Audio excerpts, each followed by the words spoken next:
سے بڑا عرب میں شاعر کوئی نہیں، لیکن جو آج میں نے محمد عربی کی زبان سے الفاظ سنے، جو قرآن کی آیات سنی ہے، رب ذوالجلال کی قسم وہ کسی انسان کا لکھا ہوا شعر نہیں، اللہ کا نازل کیا ہوا قرآن ہے۔ سبحان اللہ۔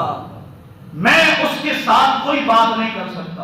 انہوں نے کہا کچھ پوچھتے تو صحیح، کیا بیان کرتا ہے؟ اس نے کہا کہ ان کا خدا انصاف کا حکم دیتا ہے۔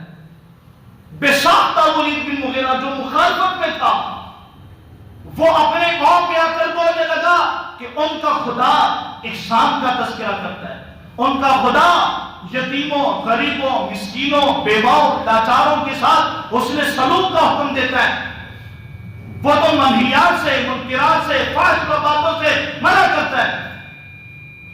اب جب ولید بن مغیرہ نے یہ بات کی اور پورے مشرکین سارے جمع تھے، لوگ عام و خاص سب جمع تھے، تو یہ سمجھ گیا کہ میرے الفاظ سے بہت سارے لوگوں کے دل میں ایمان ہو سکتا ہے، کھڑ کر جائے اور یہاں سے اٹھ کے وہ محمد عربی کے ہاتھ پر کلمہ پڑھ لیں گے۔ جب اس نے یہ محسوس کیا تو فوراً بولا کہ نہیں نہیں نہیں نہیں، مجھے لگتا ہے وہ بندہ ٹھیک نہیں ہے، وہ جادوگر ہے، وہ ساحر ہے، اس نے سب سے بڑا جادو کیا۔ فوراً اس نے اپنی بات کو پلٹا دیا۔ اب یہ ولید بن مغیرہ یہ وہ شخص تھا۔ والحمد للہ رب العالمین۔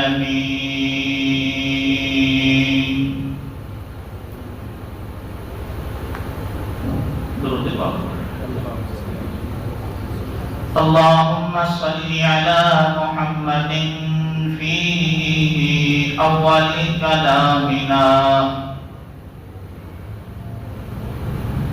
اللہم صلی علی محمد فی اوسط کلامنا، اللہم صلی علی محمد فی آخر کلامنا۔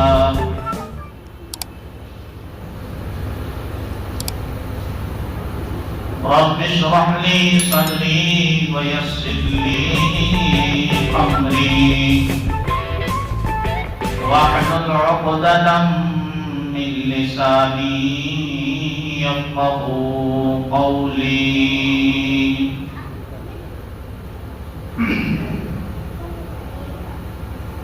انتہائی واجب الاحترام، قابل عزت احترام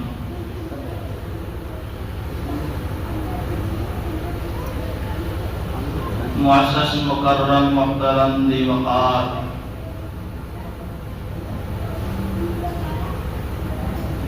بھائیوں، بزرگوں، عزیز ساتھیوں، دوستوں،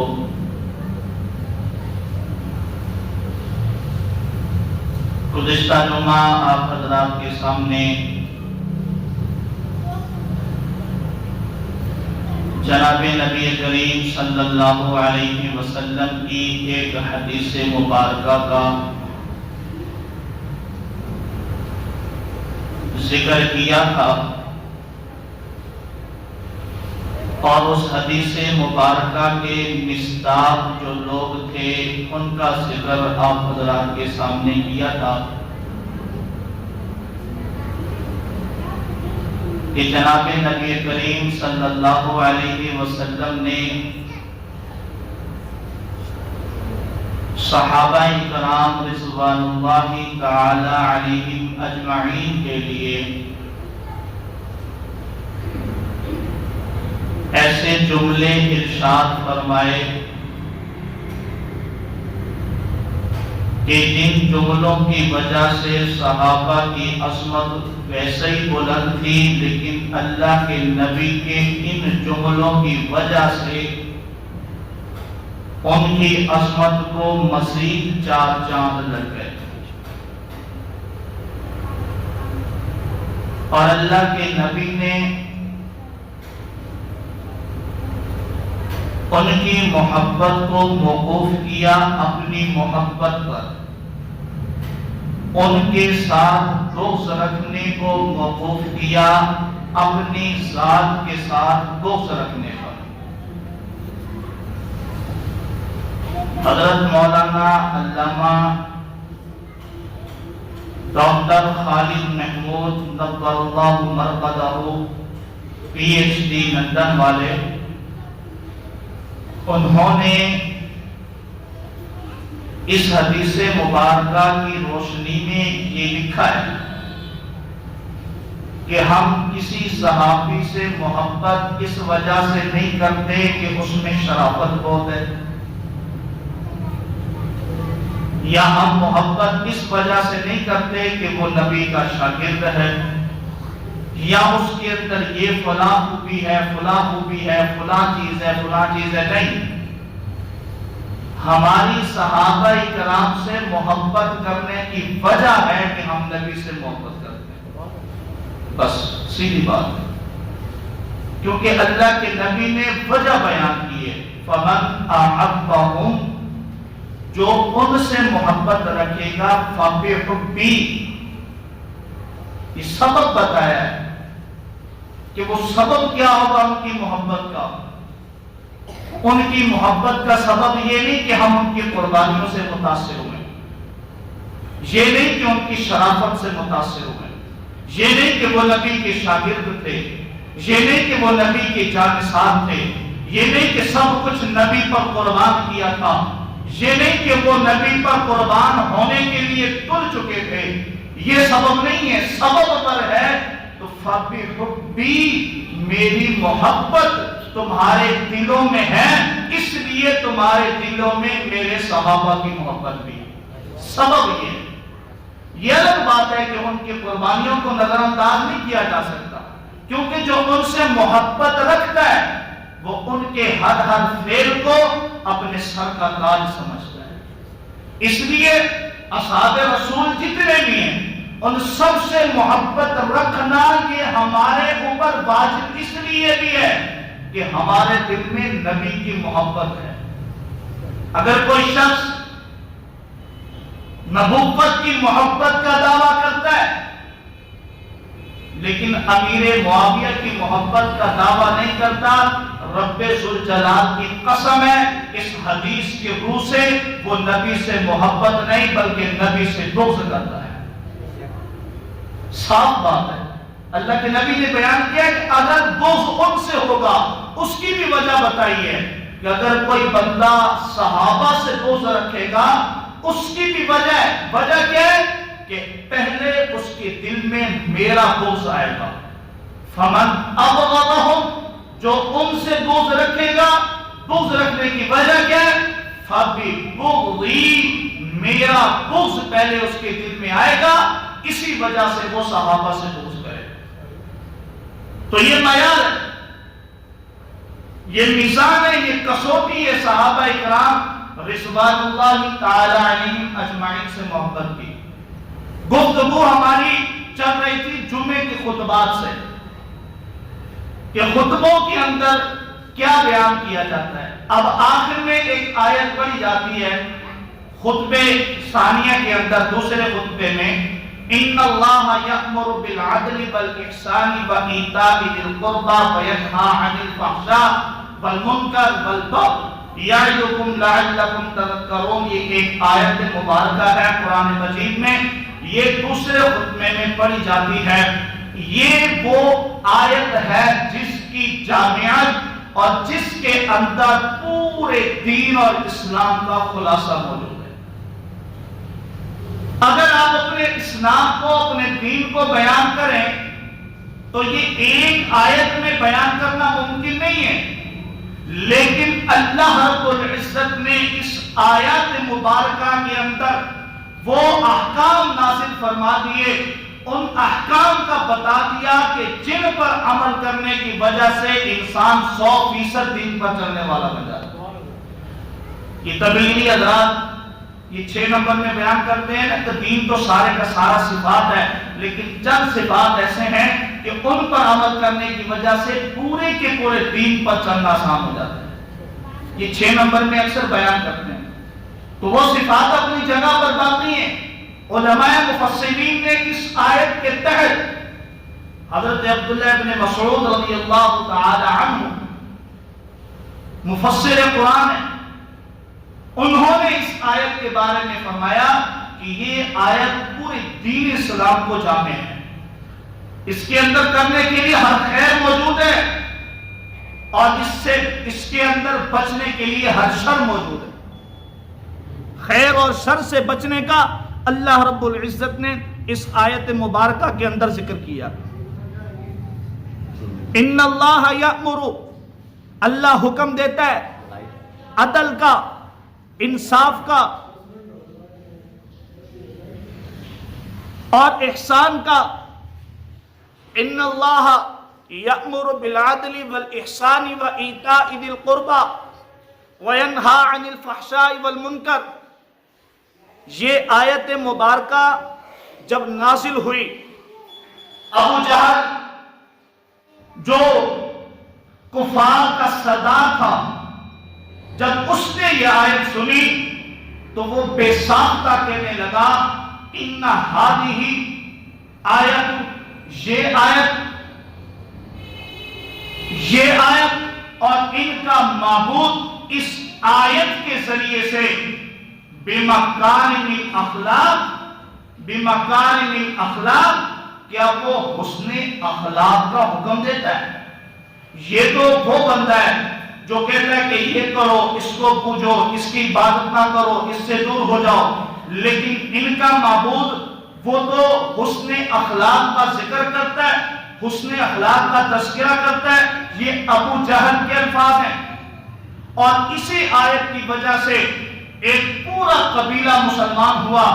حضرت اکرم بن سیفی رضی اللہ تعالیٰ عنہ صحابی رسول ہیں، ابتدائی اسلام کے اندر اللہ کے نبی صلی اللہ علیہ وسلم نے جب اعلان نبوت کیا تو یہ قبیلے کا سردار حضرت اکرم بن سیفی رضی اللہ تعالیٰ عنہ، اس نے ارادہ کیا کہ میں جا کر کے اللہ کے نبی صلی اللہ علیہ وسلم سے ملاقات کروں، میں جا کر کے حال حوال کروں، میں ذرا سنوں تو صحیح کہ وہ محمد کیا اعلان کرتا ہے، میں جا کر دیکھوں تو صحیح اس کا مشن کیا ہے، میں جا کر پرکھوں تو صحیح اس کا نظریہ کیا ہے، وہ کن چیزوں کا حکم دیتا ہے، کن چیزوں سے منع کرتا ہے۔ انہوں نے جب جانے کا ارادہ کیا، قبیلے کے معزز لوگ اس کے پاس آئے اور کہا کہ سردار آپ ہرگز نہ جائیں، نہ جانے آپ کے ساتھ معاملہ کیسا ہو، اگر آپ کی عزت پہ آ جائی تو پورے قبیلے کی عزت کا مسئلہ ہو جائے گا، آپ نہ جائیے، اپنے 2 نمائندے منتخب کر کے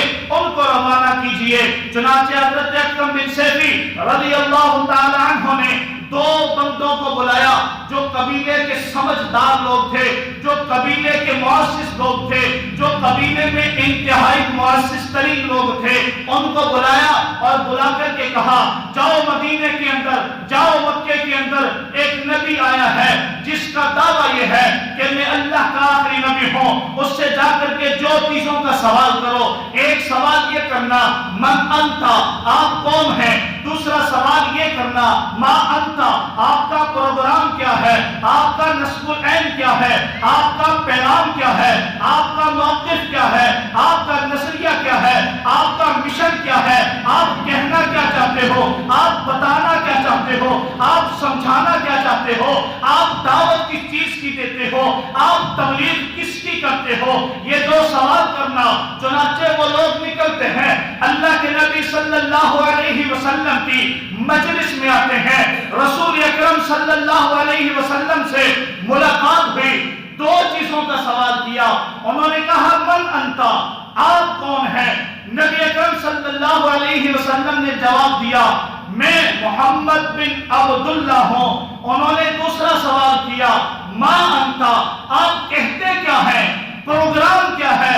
اللہ کے نبی صلی اللہ علیہ وسلم نے فرمایا میں کہتا ہوں کہ میں اللہ کا آخری نبی ہوں، میں اللہ کا نمائندہ ہوں، میں اللہ کا منتخب کرتا رسول ہوں۔ اور اس کے بعد یہ آیت پڑھ کے سنائی ان اللہ، پھر انہوں نے پوچھا کہ تمہارا رب کیا کہتا ہے؟ اس وقت اللہ کے نبی نے آیت پڑھی ان اللہ یأمر بالعدل والاحسان وایتاء ذی القربى وینہی عن الفحشاء والمنکر۔ یہ آیت پڑھی، انہوں نے کہا ہم نمائندے ہیں، ہم وہی الفاظ جو آپ بیان کر رہے ہیں اپنے سردار کو بتائیں گے، ہمیں بار بار یہ آیت یاد کروا دیجئے۔ اللہ کے نبی نے 20